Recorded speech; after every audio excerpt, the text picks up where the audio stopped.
Hi friends, today we are going to talk more about the TikTok application and we will show you how to clear these apps' cache.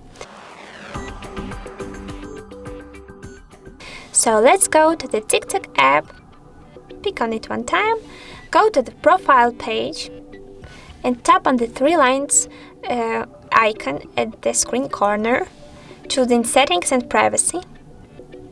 Later, we need to find the clear cache option. Pick on this button. Wait a minute please. Voila! Now all junk files was deleted.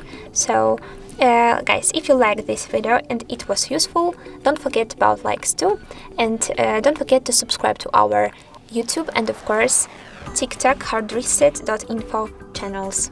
Bye bye!